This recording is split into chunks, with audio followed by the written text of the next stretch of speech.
lo que realmente queríamos puntualizar es que, bueno, aparte de que la glucoquinasa es en el hígado y la exoquinasa en todo aquel tejido que no es el hígado, o sea, sobre todo decir que la glucoquinasa va a tener un KM, un valor del KM, ¿no? ¿Qué es el KM? Eso lo hemos aprendido en el capítulo de enzimas. Es el grado de afinidad que tiene la enzima por el sustrato. Que para el caso del KM, su afinidad es muy pequeñita. Por lo tanto, su KM es mayor, ¿no? Entonces, el KM de la glucoquinasa es grande y su grado de afinidad por el sustrato, que es la glucosa, es menor. Mientras que en el caso de la hexoquinasa, el valor del KM es menor y por lo tanto el grado de afinidad por su sustrato es mayor.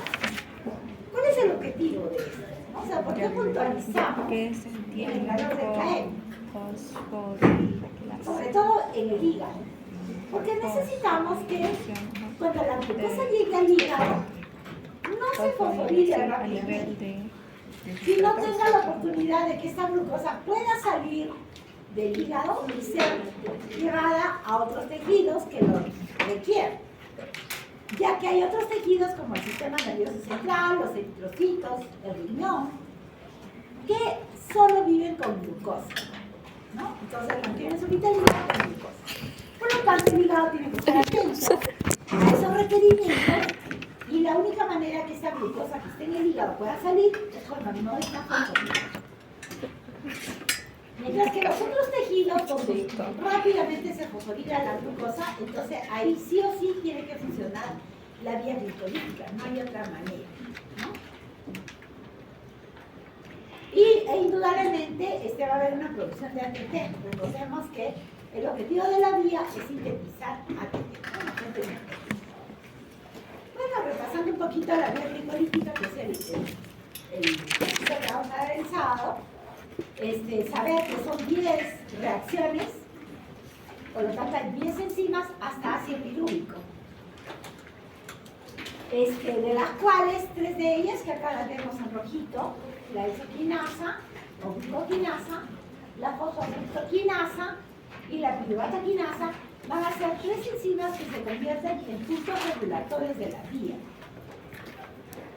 Y además son 3 reacciones irreversibles. O sea, solo funcionan de izquierda a derecha, ¿no?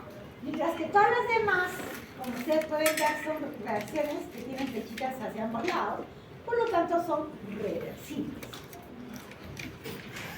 Entonces, en el primer paso vemos cómo la glucosa se convierte en glucosa 6-fosfato gracias a la presencia de ATP y de la participación de la enzima correspondiente, ¿no? El segundo paso consiste en la conversión de glucosa 6-fosfato a fructosa 6-fosfato por una isomerasa. Esto es porque una aldosa, como es la glucosa, se convierte en una cetosa. O sea, dentro de la molécula hay un movimiento de sus grupos funcionales. El tercer paso, otra vez parecido al primero, donde se produce la segunda fosforilación, en este caso la fructosa, también en presencia de ATP. Y además, este punto se convierte en el principal punto regulatorio de la vía, ya que esta enzima es regulada tanto alostéricamente como covalentemente. Tenemos al carbohidrato, que es la fructosa, que tiene 6 átomos de carbono con 2 grupos fosfato. Tiene una aldolasa que la parte en 2 y cada una de las partes obtiene un grupo fosfato, pero uno pasa a ser un gliceraldehído y el otro una dihidroxiacetona. Por lo tanto, esta aldolasa es una liasa, ¿no? Una liasa que, aparte de haber partido en 2 a la molécula, genera grupos funcionales diferentes, ¿no? Un aldehído y un grupo acetona. Pero el verdadero intermediario de la vía glicolítica es este gliceraldehído, ¿no? Que como ustedes pueden ver, las flechitas pues parten de este gliceraldehído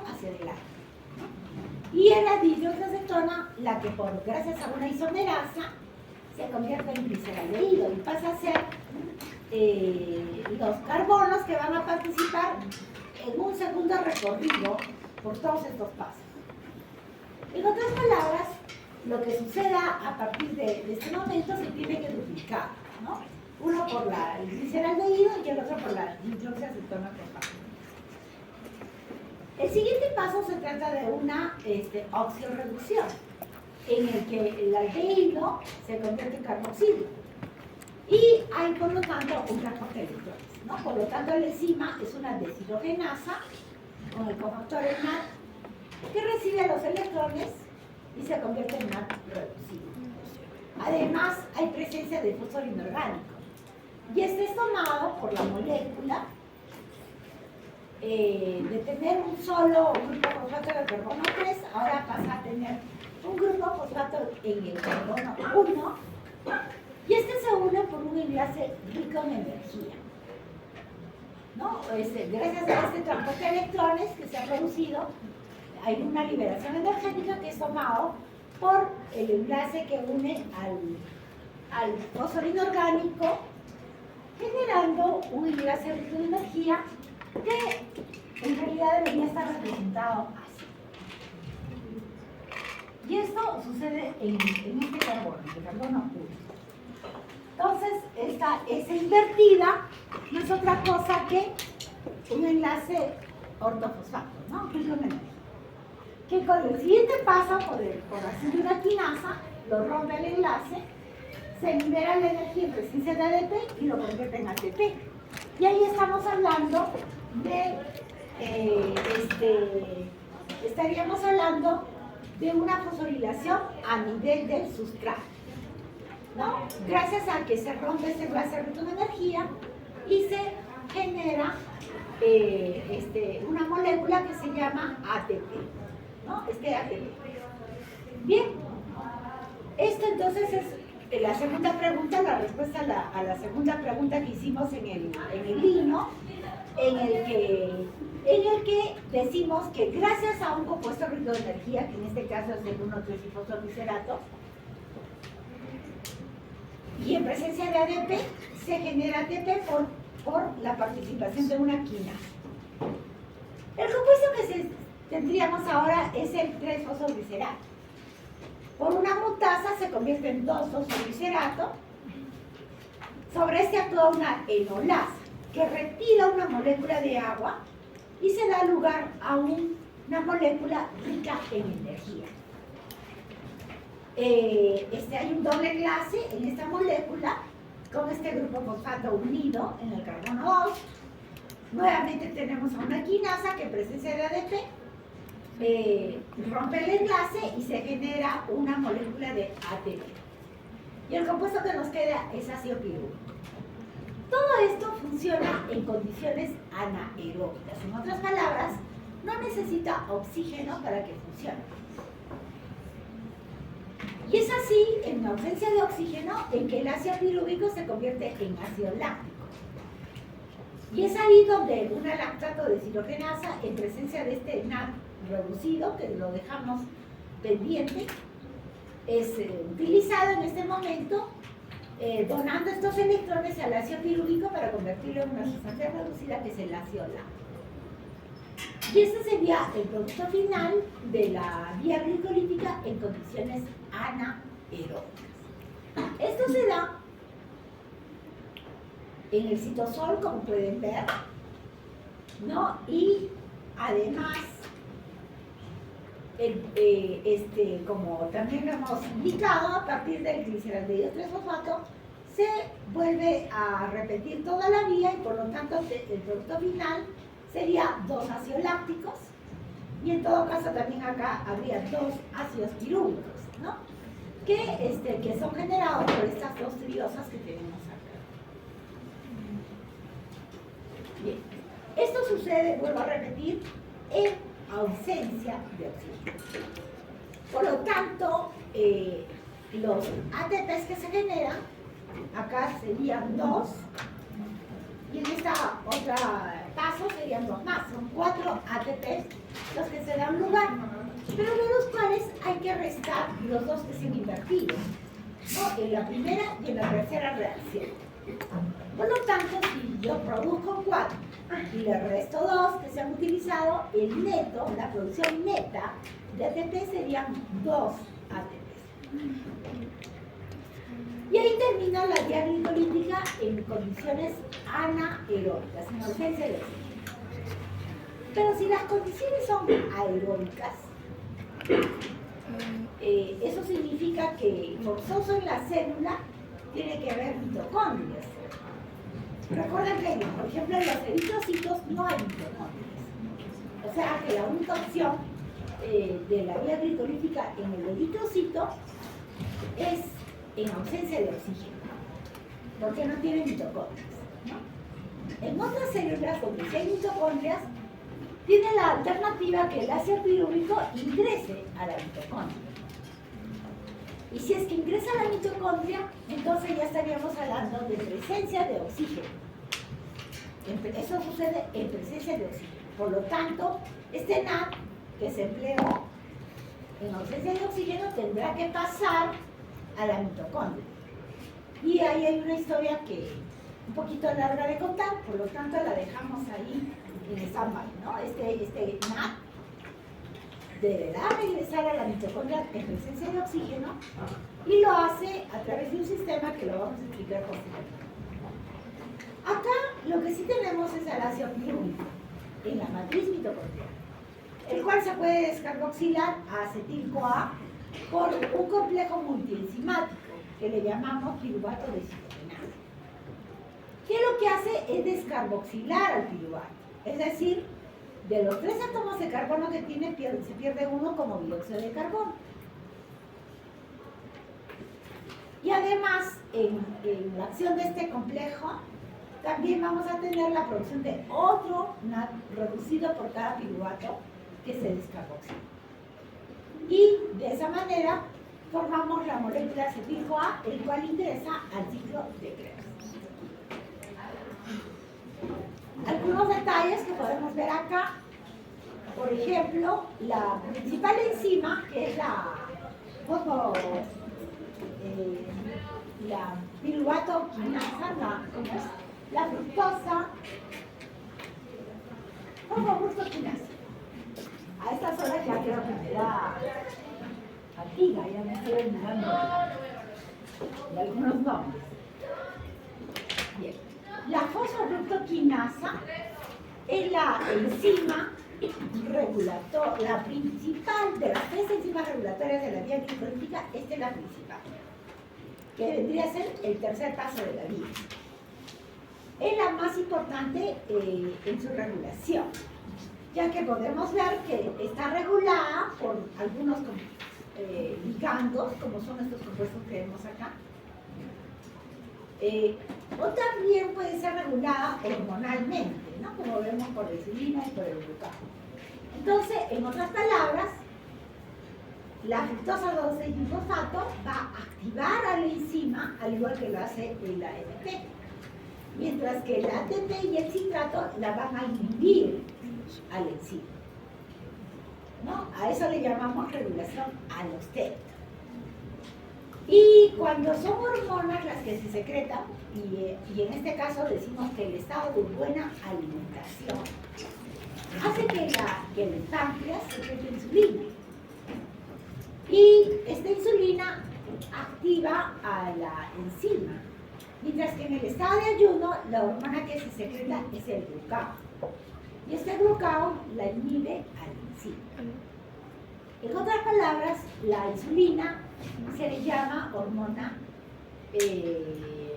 presente en el estado de buena alimentación y al glucagón hormona presente en el estado de ayuno. Bien, acá recalcando algunos puntos importantes. Por ejemplo, cuando ya teníamos el gliceraldehído 3-fosfato, que es una de las triosas, ahí está 1, 2, 3 carbonos, cuyo grupo funcional es un aldehído, un CHO, por esta deshidrogenasa y con el cofactor correspondiente, el CHO se convierte en carboxilo COO, ¿no? COOH. Y el NAD toma los electrones. Y el H, que debería estar acá, reemplazado por este grupo fosfato, ¿no? Que es el fosforino orgánico que está en el medio. Esta reacción es altamente exergónica. Es lo que significa este delta G que ven ustedes ahí, significa energía libre de Gibbs. Que cuando está así negativo, con un valor negativo, es favorable la reacción, o sea, se desarrolla la reacción. Y se da lugar al 1,3-difosfoglicerato, ¿no? Teniendo en cuenta que este compuesto es rico en energía, es lo que ustedes me han contestado en el hilo que hemos presentado. Y que en un siguiente paso se va a producir la hidrólisis de este enlace. Rico en energía. Pero a su vez, debemos destacar lo siguiente, que este compuesto en 1,3-difosfoglicerato por una mutasa se puede convertir en 2,3-difosfoglicerato. Y este compuesto hace que el oxígeno que se le une a la hemoglobina, en otras palabras, esta vía glicolítica en el eritrocito, haga que el oxígeno se disocie, ¿no? Y quede en el tejido por donde está circulando la sangre. Y recordemos que la hemoglobina es un transportador de oxígeno. Y por ese motivo también es que en el eritrocito no hay mitocondrias. Porque si las hubiera, entonces el eritrocito podría consumir el oxígeno. Y si lo consume, ¿qué transportaría? Ya no llega nada al tejido por donde está circulando la sangre. A su vez, esta enzima puede ser inhibida, ¿no? Por unos compuestos, el iodoacetato, el mercurio, o puede ser desacoplada por el arsenio. Por lo tanto, ya tenemos acá a este compuesto rico de energía que tiene este enlace ortofosfato. Por una quinasa se introduce el enlace y se libera a este grupo fosfato en presencia de ADP y se convierte en ATP. Y este paso es conocido como el nombre de fosforilación a nivel del sustrato, ¿no? Que ustedes lo han contestado perfectamente en su libro. Este compuesto que nos queda cambia su ubicación de estar en el carbono 3, como lo vemos acá, pasa al carbono 2 y continúa la vía glicolítica. En resumen, entonces, lo que podemos decir de la vía glicolítica es que comienza con una molécula con 6 átomos de carbono, que gracias a los 10 pasos que hemos descrito, tenemos 2 ácidos pirúvicos, y vean ustedes que el ácido pirúvico tiene 3 átomos de carbono, que se van a producir 2 ATPs netos, que nosotros tenemos acá la cuenta, y además 2 NAD reducidos, ¿no? Los cuales deben de pasar del citosol a la mitocondria en presencia de oxígeno.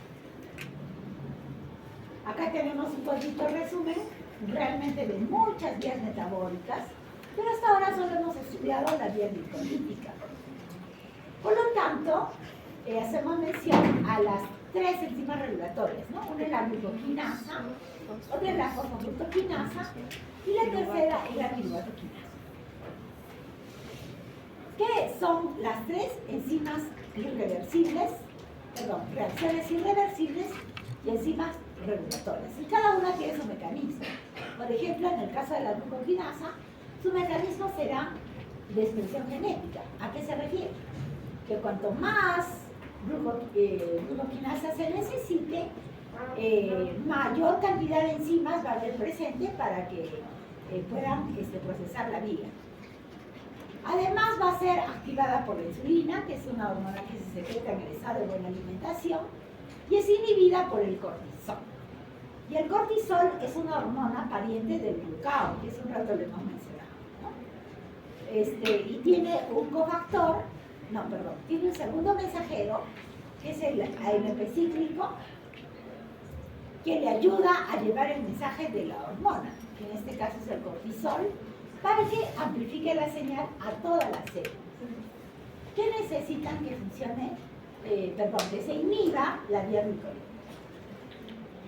El segundo paso es el catalizado por la fosfoglucoquinasa, el mecanismo de regulación es alostérico y genético.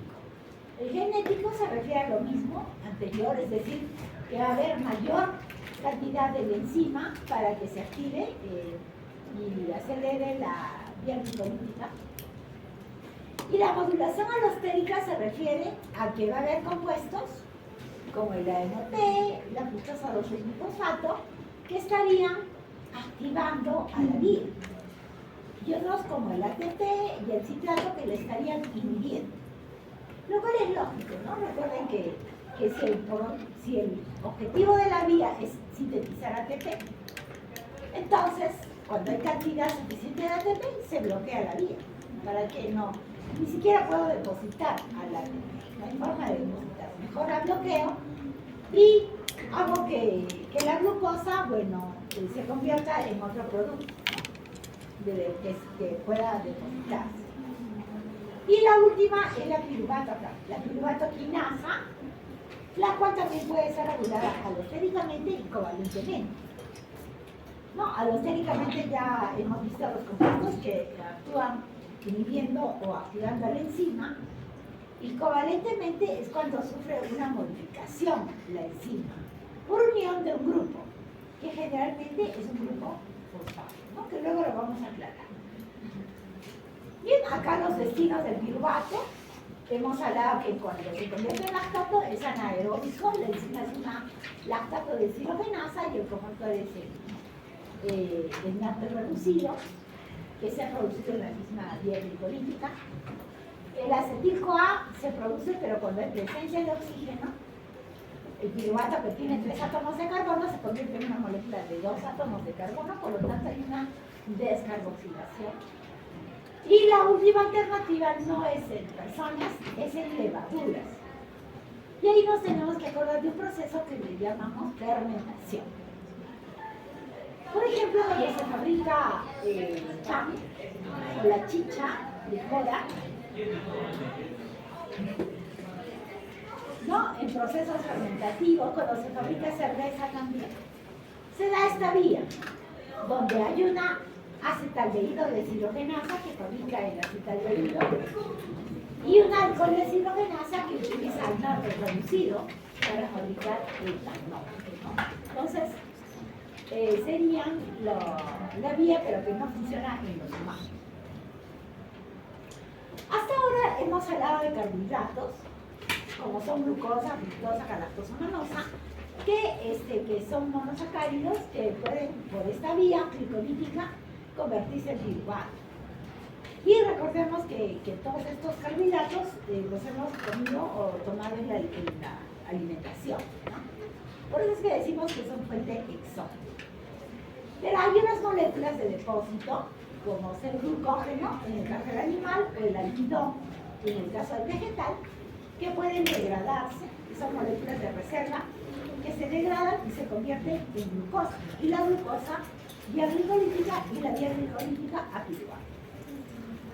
Tenemos otras fuentes, como son aminoácidos, algunos como por ejemplo acá la alanina, acá hemos representado la alanina, es un aminoácido alfa-carboxilo, alfa-amino de una cadena de R que es un metilo, que si se descarboxila, si se desamina, es decir, si pierde este grupo amino, lo que queda en su lugar es un grupo C. Y esta molécula ahora se llama piruvato. Entonces, por esta simple reacción, vamos a tener que de la alanina pues va a obtenerse piruvato. Hay otros aminoácidos como la serina o el triptófano que también dan piruvato, pero la vía es un poquito más compleja. Entonces lo dejamos ahí. Y entonces hemos dibujado en la pizarra algunas moléculas que están emparejadas, ¿no? Que luego las vamos a ir definiendo. Por ahora, alanina, a piruvato, y se dice que el piruvato es el cetoácido de la alanina.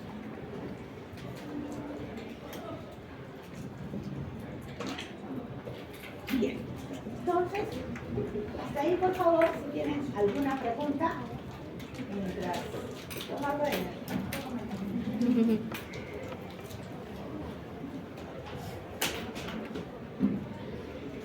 Bien. Ya tenemos al piruvato en la mitocondria que ha pasado con un complejo protón. Este piruvato se tiene que descarboxilar y se convierte en acetil-CoA gracias a un complejo multienzima.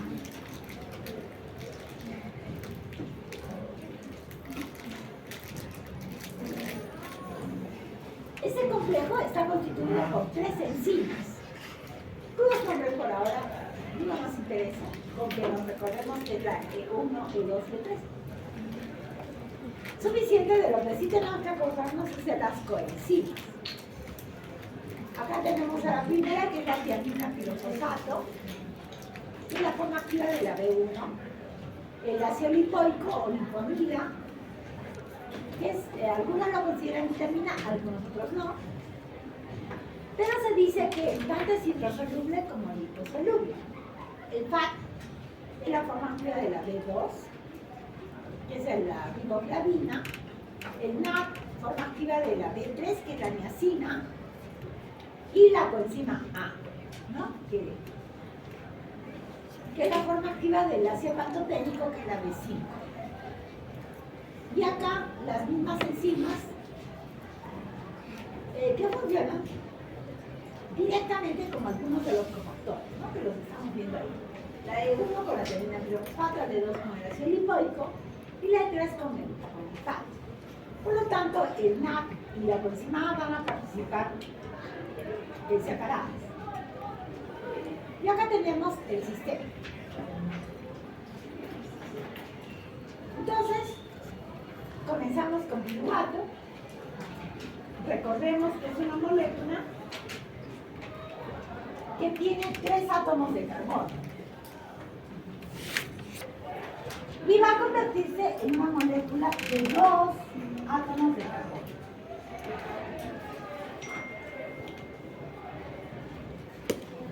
Ese es el producto de la descarboxilación oxidativa del piruvato. Y otro de los productos que vamos a tener es al natrium reducido, el cual deberá llegar a la cadena de transporte de electrones. A la cadena de transporte de electrones. Bien. Entonces, ¿cómo sucede la reacción? Si nosotros partimos de un compuesto que tiene 3 carbonos y vamos a llegar a uno que tiene 2, en el camino pues he perdido un carbono, el cual sale como dióxido de carbono. Y esto lo hace gracias a la E1 y la tiamina pirofosfato. Cuando pierde este carbono se convierte en hidroxiacetil tiamina pirofosfato. Viene la E2 con su cofactor, que es la lipoamida, que originalmente está oxidada. Por lo tanto, recibe electrones y termina la lipoamina reducida. El compuesto ahora se convierte en acetil dihidropropil, dihidroxipropil-amida. No nos interesan mucho estos nombres intermediarios, pero sí saber que estos 2 carbonos se unen a la coenzima A para formar acetil-CoA, ¿no? Ya tenemos el producto de la descarboxilación del piruvato, pero nos falta saber dónde llegan estos electrones que fueron tomados por la lipoamida. Y ahí participa la E3, cuyo cofactor es el FAT. Toma los electrones, se reduce, y ese factor reducido se lo toma al NAD, ¿no? Y este NAD es el que va a terminar juntamente con el acetil-CoA después de todo este proceso. Y este complejo multienzimático de piruvato deshidrogenasa puede ser regular, ¿no? Y tiene una regulación alostérica y una regulación covalente. La alostérica se refiere a que va a tener un centro regulatorio que puede ser capaz de tomar a ligandos. ¿Y cuáles son estos ligandos? Precisamente los productos de la vía, a lo que hemos llegado en la diapositiva anterior. Que lo que hacen es regular a este complejo y lo inhibe. A ese mecanismo se le llama regulación alostérica. Mientras que la modificación covalente se refiere a que la enzima se va a fosforilar. ¿No? Entonces,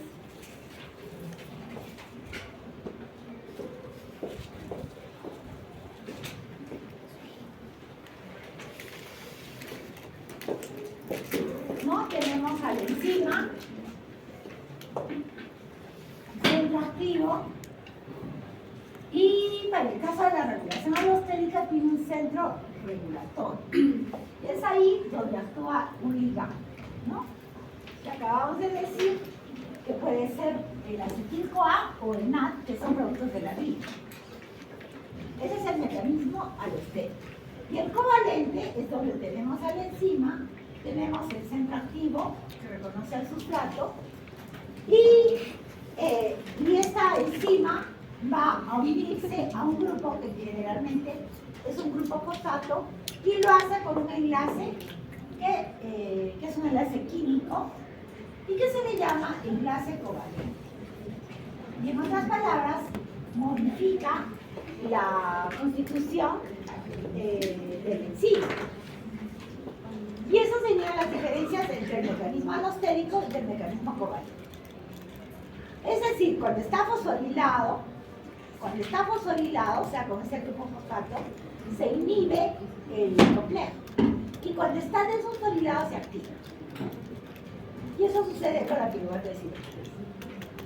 A su vez, altos niveles de ATP también estarían participando en la regulación. Recuerden que finalmente todo lo que estamos hablando es con la finalidad de sintetizar ATP, ¿no?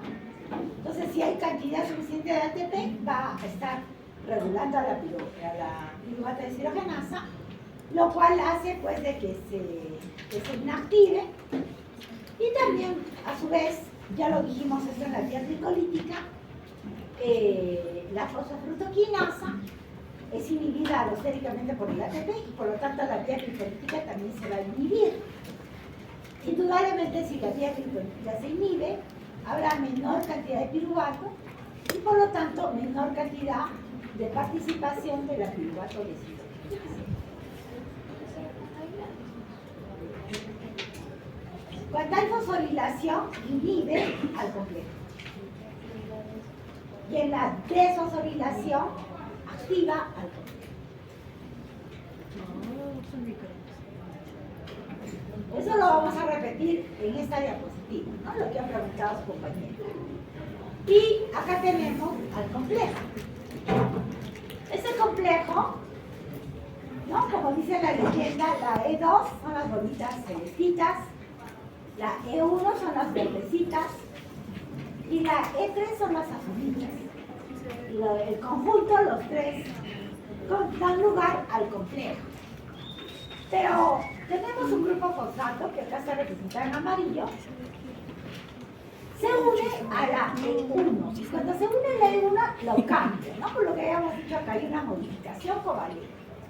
Cambia la configuración de la enzima. Y en vez de que sean así verdecitas, ahora pasan a ser cuadraditos con un verde más oscuro que lo vemos acá, ¿no? Ha cambiado su configuración de enzima. Y cuando cambia, se inactiva. Cuando está fosforilada, se inactiva. Y cuando está desfosforilada, se activa, ¿no? Y la pregunta que me hizo tu compañero. Por lo tanto, vamos a necesitar que algún mecanismo haga que ingrese este grupo fosfato o que salga. Y para eso, explicamos en esta figurita, necesitamos dos enzimas, una fosfatasa y una quinasa. ¿Qué hace la quinasa? Lo que hace es tomar un grupo fosfato del ATP y lo une a este grupo hidroxilo y une acá al grupo fosfato. Y decimos ahora que la enzima está fosforilada. Y si está fosforilada, está inactiva. Viene una fosfatasa y rompe este enlace. Libera el grupo fosfato, acá lo tenemos liberado, y queda desfosforilada la enzima. Y en ese caso decimos que la enzima está activa. ¿Ya? Y eso es lo que se requiere para el mecanismo covalente.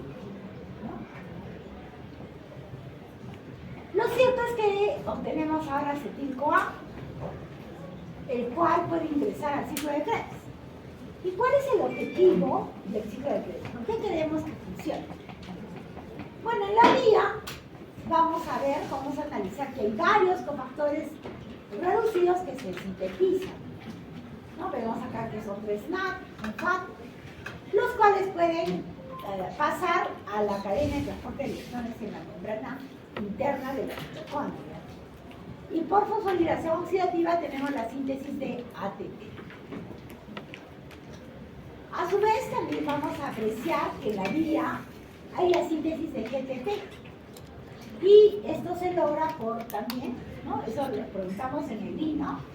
Y ustedes muy bien me han contestado que la fosforilación a nivel de sustrato es con la participación de una molécula rica en energía, ¿no? Que se hidroliza en presencia en este caso sería de GDP para sintetizar GTP. Entonces, por cada NAD que se ha obtenido, acá tenemos 3, pero por cada uno de ellos que ingresa a la cadena de transporte de electrones, son 2,5 ATP fosforilados. Y acá viene la explicación de la tarea, ¿no? Yo en el Blackboard les he puesto un espacio para que me coloquen una tarea. Y la tarea consiste en que ustedes van a tomar una cartulina o un papelote o una superficie, de repente una pizarra, no sé, lo que tengan en su casa. Imaginariamente lo van a dividir en 4 partes. En 4 partes. La tarea, la que se tiene que poner a más tardar el domingo, va a consistir en que ustedes van a llenar una 4ª parte. Y lo van a hacer con la vía glicolítica. Hasta piruvato. Eso es a mano, por supuesto, ¿no? Donde ustedes no solamente van a copiar la vía, que ya está en una diapositiva, sino van a poner todo lo que les he dicho en la clase. O lo que ustedes han leído o creen conveniente, ¿no? 2 de las cosas que las hemos recordado con su lino, por ejemplo, es el valor del KM, ¿no? De la primera enzima. Cuando es menor, cuando es mayor. Otra cosa que hemos preguntado en el lino son las fosforilaciones a nivel del sustrato. Otra de las cosas que hemos dicho es que la enzima más importante de la vía glicolítica es la acción de la fosfofructoquinasa y se regula tanto alostéricamente como hormonalmente, ¿no? ¿Qué más? Bueno, todo lo que hemos dicho. Traten de colocarlo, por eso es que necesitan un espacio grande, para que ustedes tengan espacio de colocar todas sus notitas. Cosa que en el momento de estudiar, memoria fotográfica, y están listos para dar examen de examen.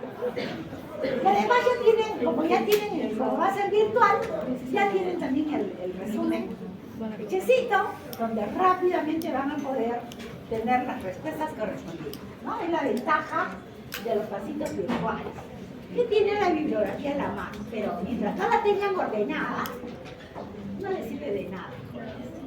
La tienen que ordenar, ¿ya?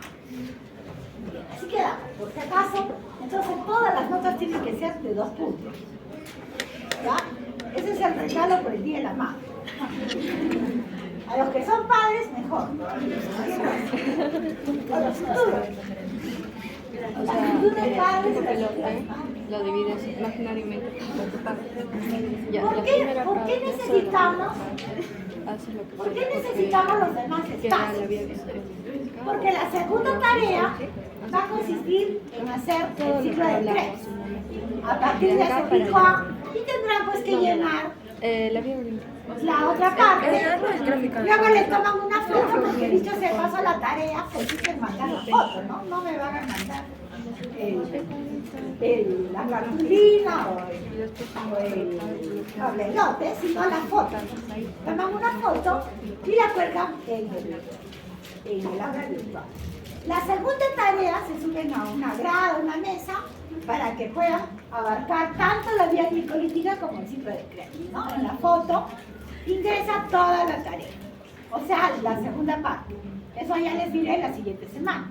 Solamente quiero explicarles por qué son los otros espacios, ¿no? Que los vamos a ir ocupando a medida que se vayan dejando las tareas. Por ahora solo llenan una cuarta parte del espacio.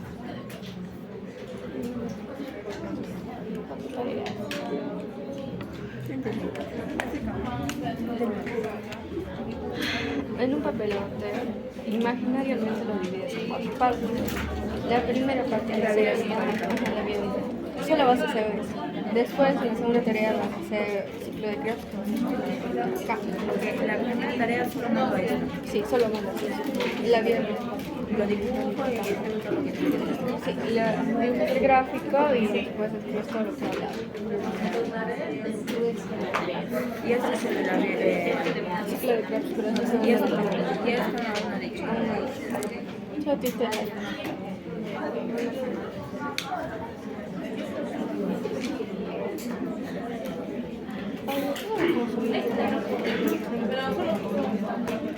Mis, ¿cuánto va a durar eso?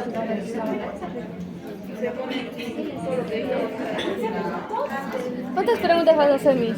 5. Sí, 15. 15.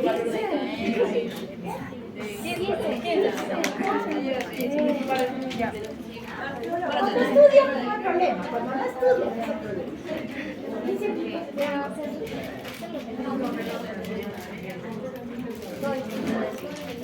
Ya saben que se preparan, por favor, con su internet, ¿no? Celular del papá, de la mamá, del hermano, del primo. Porque eso de que no, que se me colgó, que no tuve internet, ya esa historia ya no va. Al vecino, ¿no?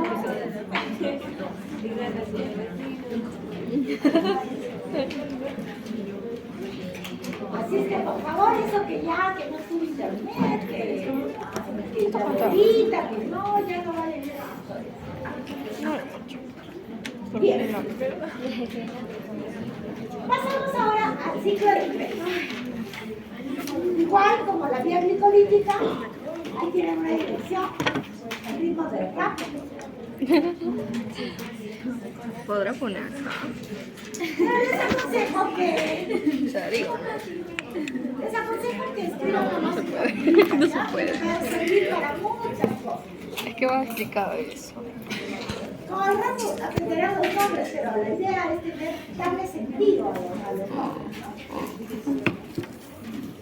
Bien, entonces, en el caso del ciclo de Krebs, también se le llama la vía de los ácidos tricarboxílicos, porque los 3 primeros componentes de la vía tienen 3 carboxilos.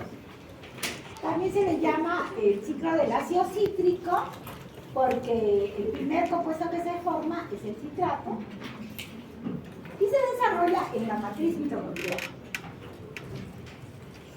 Y el producto final es, como productos secundarios, es el CO2 y el agua. Recuerden que el objetivo es obtener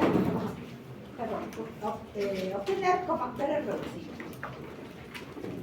Y es lo que decimos aquí, ¿no? Estos cofactores reducidos son para la síntesis de ATP, producto secundario, dióxido de carbono, y indudablemente vamos a tener algunos precursores que nos van a permitir la síntesis de otros compuestos, ¿no? Por eso es que estamos dejando la tarea para que vayan uniendo las demás vías que vamos a aprender y que están relacionadas, por supuesto, con el ciclo de Krebs, ¿no? Que va a quedar en la parte central de su tarea. Bien, entonces,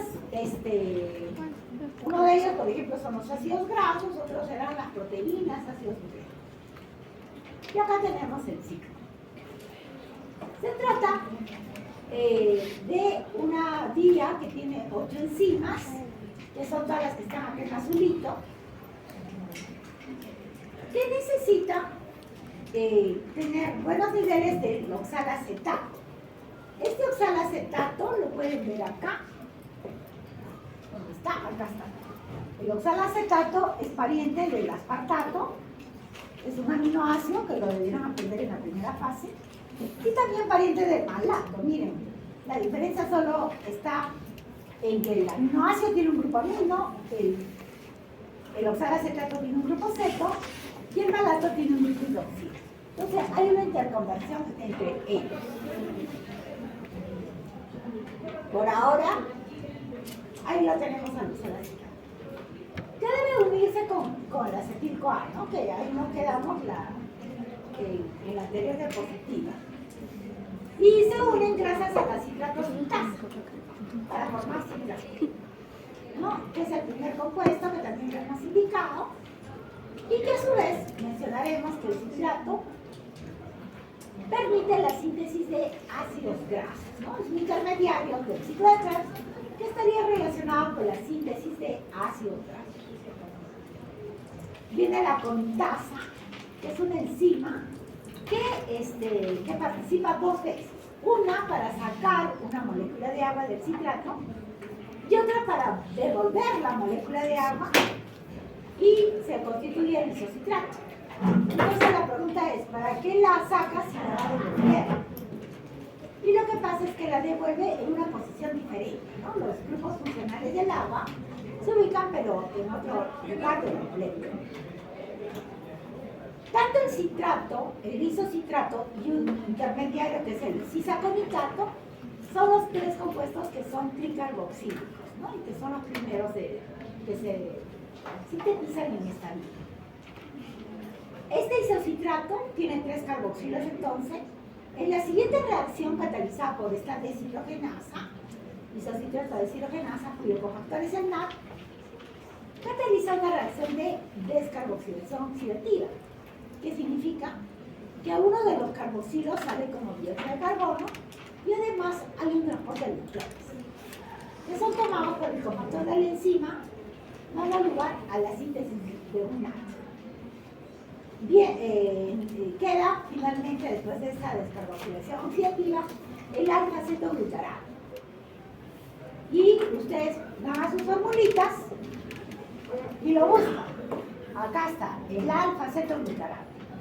¿Qué relación tiene con el glutamato? Es este aminoácido que